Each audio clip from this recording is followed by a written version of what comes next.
नमस्कार दोस्तों, आज हम लोग पढ़ेंगे संविधान सभा कैसे बना, इसका शुरुआत कैसे हुआ। तो सबसे पहले आता है कि कैबिनेट मिशन भारत की एकता को बनाए रखने और उसे स्वतंत्रता प्रदान करने के उद्देश्य से ब्रिटिश सरकार से भारतीय राजनीतिक नेतृत्व को सत्ता ट्रांसफर करने की चर्चा के लिए 24 मार्च 1946 को कैबिनेट मिशन भारत आता है। कैबिनेट मिशन मिशन कब आता है भारत? 24 मार्च, डेट याद रखना, 1946 को। ब्रिटिश प्रधानमंत्री जो क्लेमेंट एटली थी, ब्रिटिश प्रधानमंत्री उस समय क्या थे? क्लेमेंट एटली। वो क्या की थी? अ, ब्रिटिश प्रधानमंत्री क्लेमेंट एटली की पहल पर गठित इस मिशन में लॉर्ड पैथिक लॉरेंस भारत के राज सचिव बन के आया था। इसमें क्या था? क्लेमेंट एटली तो उस समय पीएम थी और ये जो भारत का राज्य सचिव बन के आया था, सचिव लाथिक, क्या था वो? Pethick Lawrence. Pethick Pethick Lawrence था। Pethick Lawrence. और एक था क्रिप्स, व्यापार बोर्ड के अध्यक्ष। और एक था एवी अलेक्जेंडर, ये प्रथम लॉर्ड था एडमिरल्टी के। ये तीनों शामिल थे। भारत के वायसराय लॉर्ड लेवन ने भी कुछ चर्चाओं में भाग लिया था कैबिनेट मिशन में, लेकिन उतना उसका योगदान नहीं था। तो सामूहिक द्वारा तैयार की गई कैबिनेट मिशन योजना ने ब्रिटिश भारत के लिए एक त्रिस्तरीय प्राथमिक ढांचा तैयार किया था, जिसमें शीर्ष स्तर पर क्या था? 3 स्तरीय था, जिसमें शीर्ष पर था संघ, निचले स्तर पर प्रांत, मध्य स्तर पर प्रांतों के समूह शामिल था। ठीक है। अब आते हैं हम, ये तो कैबिनेट मिशन आ गया। मेन इसका मकसद था कि हम भारत को सत्ता सौंप देंगे। तो उसके बाद अब जो मेन ये था चैलेंज, वो था संविधान बनाने का चैलेंज। तो संविधान बनाने का जब चैलेंज आया, तो संविधान क्यों बनाया जाए, कैसे बनाया जाए? तो संविधान किसी भी देश को चलाने के लिए एक नियम होना चाहिए, कानून होना चाहिए, जो सब पर लागू हो और उस नियम कानून का सब पालन करे। इसलिए संविधान बनाना बहुत आवश्यक था। तो सबसे पहले जवाहरलाल नेहरू उद्देश्य प्रस्ताव पेश करते हैं। ठीक है। यहीं आगे जाके उद्देशिका बनता है, प्रस्तावना बनता है, और प्रस्तावना को ही संविधान की आत्मा बोलते हैं। उद्देशिका को संविधान का आत्मा कहते हैं। संविधान सभा के गठन का विचार सर्वप्रथम नेता एम.एन. राय द्वारा 1934 में रखा गया था। जो संविधान सभा का गठन था, एक-एक इम्पोर्टेंट चीज है, इसको नोट करते चलिए। विचार गठन का क्या था? विचार सर्वप्रथम किसके दिमाग में आया था? एम.एन. राय। एम.एन. राय के दिमाग में आया था। ये हुआ था 1934 में। सन याद रखेंगे। यहाँ पर क्या है कि उद्देशिका को संविधान सभा ने 22 जनवरी 1947 को स्वीकार किया। प्रस्तावना को संविधान सभा कब स्वीकार करता है? 22 जनवरी 1947 को एक्सेप्ट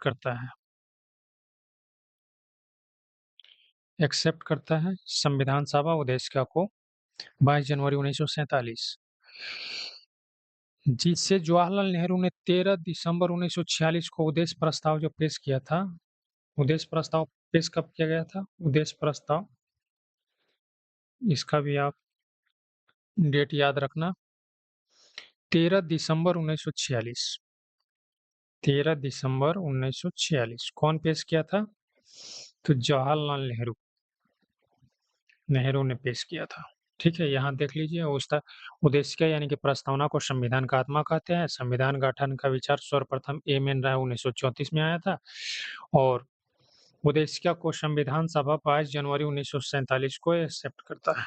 ठीक है, उद्देश्य प्रस्ताव कब पेश हुआ था? 13 दिसंबर 1946 को जवाहरलाल नेहरू द्वारा। ठीक है, यहाँ पर प्रस्तावना आता है तो प्रस्तावना में क्या-क्या है? हम भारत के लोग भारत को एक संपूर्ण प्रभुत्व संपन्न समाजवादी पंथनिरपेक्ष लोकतंत्रात्मक गणराज्य बनाने के लिए तथा उसके समस्त नागरिकों को सामाजिक, आर्थिक और राजनीतिक न्याय, विचार, अभिव्यक्ति, विश्वास, धर्म और उपासना की स्वतंत्रता, प्रतिष्ठा और अवसर की क्षमता प्राप्त कराने के लिए तथा उन सब में व्यक्ति की गरिमा और राष्ट्र की एकता, अखंडता सुनिश्चित करने वाली बंधुता बढ़ाने के लिए दृढ़ संकल्प होकर अपनी इस संविधान सभा में आज तारीख 26 नवंबर 1949 मिति मार्ग शीर्ष शुक्ल सप्तमी संवत 2006 विक्रमी को एतद द्वारा इस संविधान को अंगीकृत, अधिनियमित और आत्मार्पित करते हैं। ये था प्रस्तावना या उद्देशिका। प्रस्तावना क्या है? हमारा जो प्रिएम्बल है, प्रस्तावना या उद्देशिका, ये क्या है? परिवर्तनीय नहीं है। परिवर्तनीय नहीं है।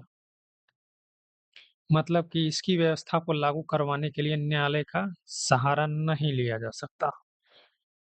भारतीय संविधान संविधान सभा द्वारा 26 नवंबर 1949 को स्वीकृत किया गया। जो भारतीय संविधान था वो हमारा 26 नवंबर 1949 को अंगीकृत अंगीकृत अंगीकृत एवं अधिनियमित अधिनियमित अधिनियमित हुआ था। जबकि 26 9 जनवरी 1950 से पूर्ण भारतीय जब लागू का बात होता है तो लागू कब हुआ? लागू होता है 26 जनवरी 1950। ठीक है, लागू कब होता है? 26 जनवरी 1950। संविधान को 26 जनवरी के दिन लागू करने का डिसीजन क्यों लिया गया भाई? ये जो 26 जनवरी को ही लागू करने का डिसीजन क्यों लिया गया? तो इसका मुख्य कारण था लाहौर अधिवेशन में किया गया घोषणा। लाहौर अधिवेशन कब हुआ था? दिसंबर 1929 में। लाहौर अधिवेशन 1929 में जब घोषणा किया गया था तभी 26 जनवरी 1950 को लागू किया गया। और एक और इम्पोर्टेंट था इसमें, 26 जनवरी 1930 के दिन को पूर्ण स्वराज दिवस के रूप में मनाए जाने के कारण क्या था कि दो कारण था इसका। 26 जनवरी 1930 को पूर्ण स्वराज दिवस मनाए जाने के कारण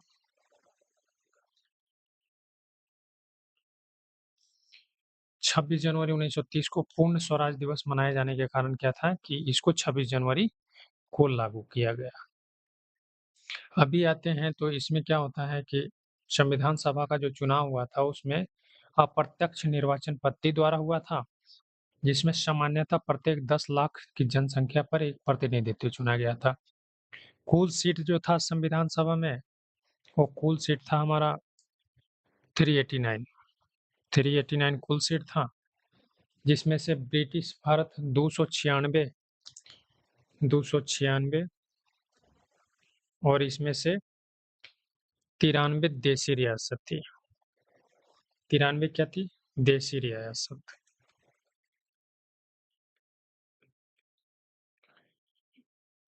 ब्रिटिश भारत की सीटों में कांग्रेस को 208। ये जो ब्रिटिश भारत की सीट था इसमें कांग्रेस को 208। ठीक है? 73 और मुस्लिम लीग को 73 क्या था? यहाँ पर मुस्लिम लीग को 73 किसको? मुस्लिम लीग को। तो इसी में 15 जो सीट थी अन्य छोटे दल को प्राप्त हुआ, 15 सीट अन्य छोटे दल को, और इसमें जो 15 सीट था वो इसमें नहीं, सॉरी, टोटल में क्या थी, 15 महिलाएं। इस चुनाव में टोटल 15 महिलाएं थी। तो नेक्स्ट हम लोग पढ़ते हैं कि संविधान की निर्माण प्रक्रिया में श्री पी.एन. राव को संवैधानिक सलाहकार नियुक्त किया गया था। संवैधानिक सलाहकार कौन थे? संवैधानिक सलाहकार बी.एन. राव थे। बी.एन. राव, बी.एन. राव संवैधानिक सलाहकार थे। और तब ये जो संविधान हमारा बना उसमें लगभग 60 महत्वपूर्ण देश के संविधान का अध्ययन किया गया था। 60 महत्वपूर्ण देश का संविधान, 60 का अध्ययन किया गया था। संविधान सभा का पहला बैठक, संविधान सभा का जो पहला बैठक होता है, संविधान सभा का पहला बैठक होता है 9 दिसंबर 1946, 9 दिसंबर 1946, याद रखना। और संविधान सभा को बनाने में कितना टाइम लगता है? समय लगा 2 साल 11 महीना 18 दिन, 2 साल 11 महीना 18 दिन। जो फर्स्ट वाचन हुआ, फर्स्ट वाचन, पहली वाचन, वो स्टार्ट होता है 4 से 9 नवंबर 1949। सेकेंड वाचन होता है 15 नवंबर 1948 से 17 अक्टूबर तक, ये लंबा चला था 1949। और थर्ड होता है थर्ड वाचन 14 नवंबर से 26 नवंबर 1949, 14 नवंबर से 26 नवंबर 1949 तक। ठीक है, तो इसको याद रखेंगे आप डेट को। और संविधान सभा का जो मुहर था वो क्या था? हाथी था। संविधान सभा का प्रतीक, प्रतीक हाथी। और एस.एन. बनर्जी को संविधान का मुख्य प्रारूपकार नियुक्त किया गया था। एस.एन. बनर्जी को, एस.एन. बनर्जी प्रारूपकार नियुक्त किया गया था।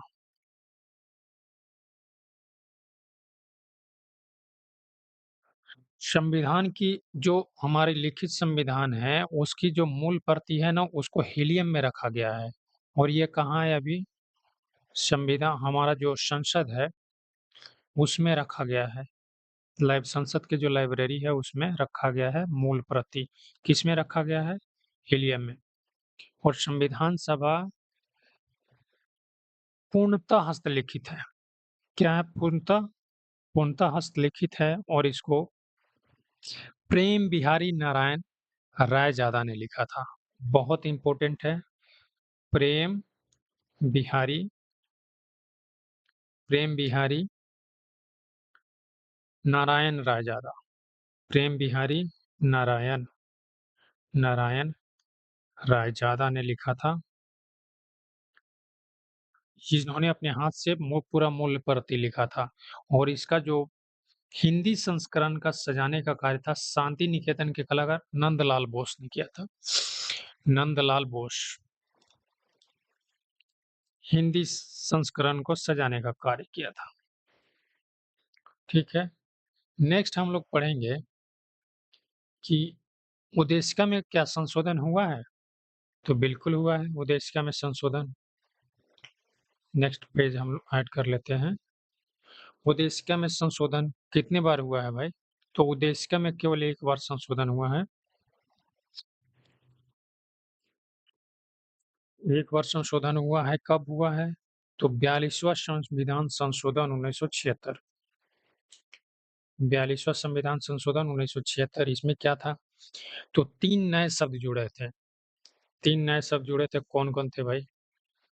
तो समाजवादी, पंथनिरपेक्ष और अखंडता। कौन-कौन? समाजवादी, पंथनिरपेक्ष और अखंडता। 26 नवंबर को भारत संविधान दिवस मनाता है। 26 नवंबर संविधान दिवस क्यों मनाता है? पूरा इंडिया संविधान दिवस क्यों मनाता है? क्योंकि संविधान निर्माता डॉक्टर भीमराव अंबेडकर का 125वां जन्म वर्ष के रूप में मनाया गया था 26 नवंबर। वो भी कब मनाया? 2015 से। ये 2015 से मनाया जाता है, ठीक है? और क्यों? डॉक्टर भीमराव अंबेडकर की जन्म तिथि थी 125वीं जन्म तिथि के उपलक्ष्य में, जन्म वर्ष के उपलक्ष्य में, ठीक है? तो नेक्स्ट, संविधान सभा द्वारा स्वीकृति दिया गया था तिरंगा को, जनगण को और वंदे मातरम को। तो कब-कब दिया गया था? तो स्वीकृति राष्ट्रीय ध्वज को दिया गया और राष्ट्रगान को दिया गया, राष्ट्रगान और राष्ट्रीय गीत। राष्ट्रीय ध्वज को कब दिया गया? 22 जुलाई 1947 और राष्ट्रगान को दिया गया था 24 जनवरी 1950 और राष्ट्रीय गीत को 24 जनवरी 1950। ये दोनों तो आपको याद रहेगा। राष्ट्रगान और राष्ट्रीय गीत एक साथ मिला 24 जनवरी 1950। लेकिन राष्ट्रगान क्या है? तो जन गण मन है। जन गण मन। और राष्ट्रीय गीत कौन है? तो वंदे मातरम है। वंदे मातरम। यहाँ तक क्लियर है? यहाँ तक किसी को कोई डाउट है तो कृपया कमेंट में बताएं, हम फिर से समझाएंगे इसे। नेक्स्ट है, संविधान निर्माण में कुछ कार्य समितियां थी, उसका हम स्क्रीनशॉट आप में लगा देंगे, आप देख लेना उसको। जैसे संघ शक्ति समिति है, संविधान शक्ति समिति है, प्रांतीय संविधान समिति है, प्रारूप समिति, तो इसे आप लोग देख लेना। और हम चलते हैं, अभी क्या पढ़ेंगे हम लोग? जब संविधान बना तो उस समय कौन-कौन से मंत्रिमंडल थी, ये भी आपको लगा देंगे, स्क्रीन पर देख लेना। और अंतरिम मंत्रिमंडल जो थी स्वतंत्रता के पूर्व, वो भी लगा देते हैं। नेक्स्ट हम पढ़ेंगे भाग। आपको पिछले वीडियो में हम भाग पूरा याद करवा दिए हैं, एक बार आप उसको रिवाइज कर लेना और हम भाग को यहाँ डिटेल से चर्चा करेंगे। तो हम भाग 1 पढ़ेंगे। भाग 1 में क्या है? भाग 1 स्टार्ट होता है अनुच्छेद 1 से 4, आर्टिकल 1 टू 4। इसमें क्या है? संघ तथा उसका राज्य क्षेत्र है। इसमें क्या है कि संघ तथा उसका राज्य क्षेत्र। आर्टिकल 1 में आते हैं। आर्टिकल 1 अनुच्छेद 1 क्या बोलता है? इंडिया अर्थात भारत राज्यों का एक संघ होगा। इंडिया क्या होगा? राज्यों का संघ। इंडिया या अर्थात भारत राज्यों का संघ होगा। संघ से मतलब है यूनियन। यहाँ पर यूनियन होगा, यूनियन। क्वेश्चन आता है कि यूनियन है कि फेडरल है, तो आप क्या मारेंगे? यूनियन। क्योंकि फेडरल में अपने आप राज्य अलग हो सकते हैं, लेकिन यूनियन में राज्य देश से अलग हो ही नहीं सकता। और आर्टिकल 2 में क्या बोल, आर्टिकल 1 समझ में आया? आर्टिकल 1 में है इंडिया अथा इंडिया इंडिया अर्थात भारत राज्यों का संघ होगा, यूनियन होगा, नॉट फेडरल। आर्टिकल 2 में आर्टिकल 2 है, आर्टिकल 2 बोलता है कि विदेशी राज्यों को कैसे मिलाया जाए। तो विदेशी राज्यों को मिलाना,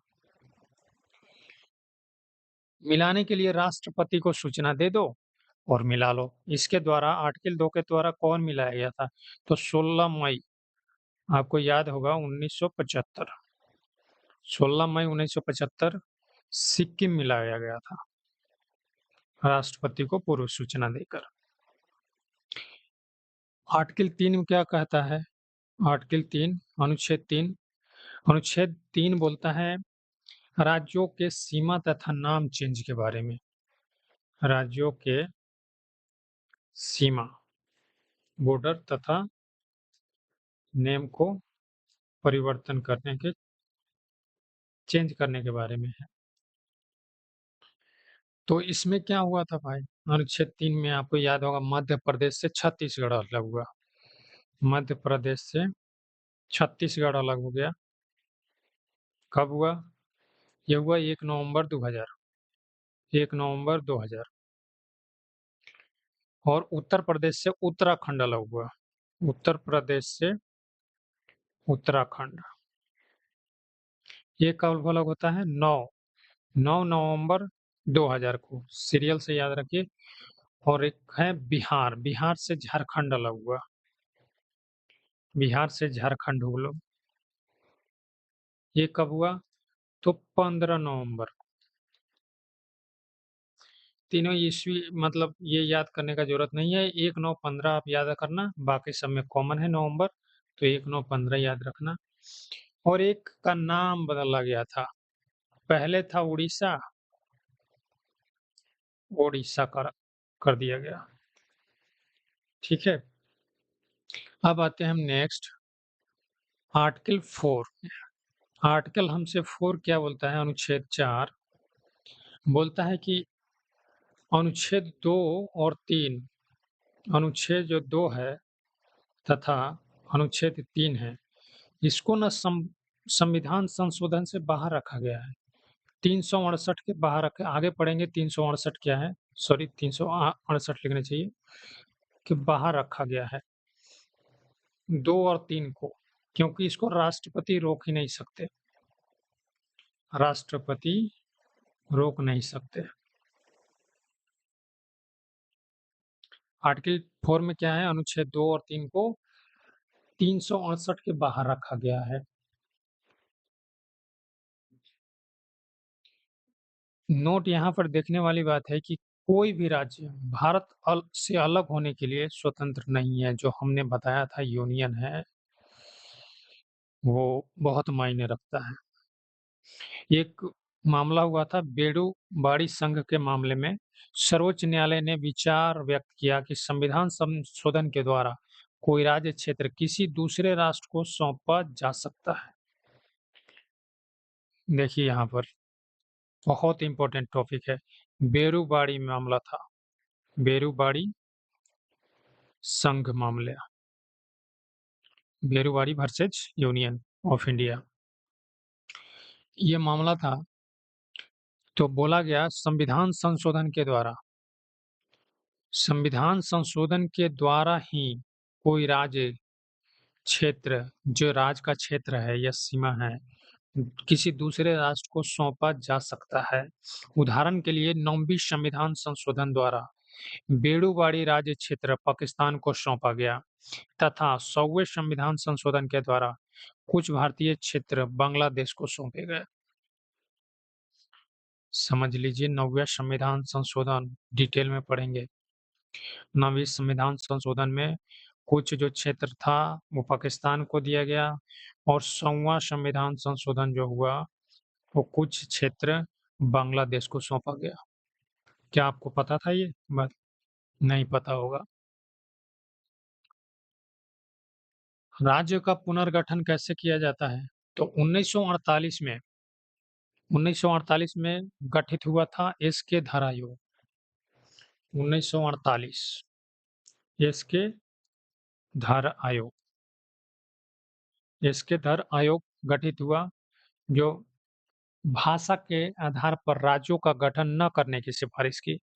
वहीं 1948 में जेवीवीपी समिति जवाहरलाल नेहरू, वल्लभ भाई पटेल और पटाभी सीतारामैया थे। ये भी पूछता है कि 1948 में एक और जेवीपी,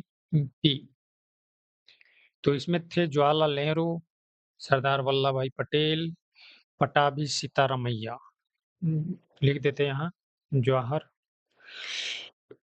लाल नेहरू और वल्लभ भाई पटेल, और तीसरा थे पट्टाभी सीतारामैया। जेबीपी से ये जो समिति था, राज्यों के पुनर्गठन के आधार के रूप में भाषा को अस्वीकार किया। ये भी दोनों अस्वीकार कर दिए।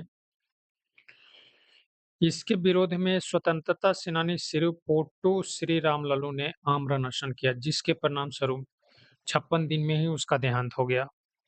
इस घटना से मजबूर होकर सरकार को मद्रास से तेलुगु भाषी क्षेत्रों को पृथक कर आंध्र प्रदेश का निर्माण अक्टूबर 1953 में किया गया। तो क्या हुआ, एक था श्री रामल्लू, वो क्या किया कि ये दोनों आयोग ने भाषा के आधार पर तो अस्वीकार कर दिया राज्यों का गठन। जब रामल्लू मर गया तो 1953 में मजबूरन वश आंध्र प्रदेश बना। भाषाई आधार पर पहले बनने वाला राज्य आंध्र प्रदेश। 1953 में क्या होता है, 1953 इंपॉर्टेंट है। 1953 में राज्य पुनर्गठन आयोग आता है और अब्दुल फजल अली की अध्यक्षता में किया जाता है, जिसमें के एम पनिकर और हृदयनाथ कुंजरू सदस्य थे। के एम पनिकर और इसमें कौन का ये राज्य पुनर्गठन आयोग, राज्य पुनर्गठन आयोग, इसमें कौन कौन थे, ये अध्यक्ष थे, इसका अध्यक्ष फजल अली और के एम पनिकर और हृदयनाथ कुंजरू सदस्य थे। के एम पनिकर, हृदयनाथ कुंजरू सदस्य थे। इनकी अनुसंधानों के आधार पर राज्य पुनर्गठन आयोग की अनुशंसाओं के आधार पर 1 नवंबर 1956 को कितना 14 राज्य बना, 14 राज्य और 6 केंद्र शासित प्रदेश, यूनियन टेरिटरी, 6 केंद्र शासित प्रदेश का गठन किया गया। ठीक है, अभी इतना आप लोग को समझ में आया, तो नेक्स्ट हम पढ़ेंगे भाग 2। भाग 2 भी बहुत इंपॉर्टेंट है। चलिए दोस्तों, यहाँ तक खत्म करते हैं। भाग 2 कल पढ़ेंगे और भाग 3 भी हम कल ही समाप्त कर देंगे, भाग 2 और 3। यहाँ तक कोई अगर क्वेश्चन आता हो मन में तो आप कमेंट में कर दीजिए, हम उसका रिप्लाई देंगे। धन्यवाद, जय हिंद।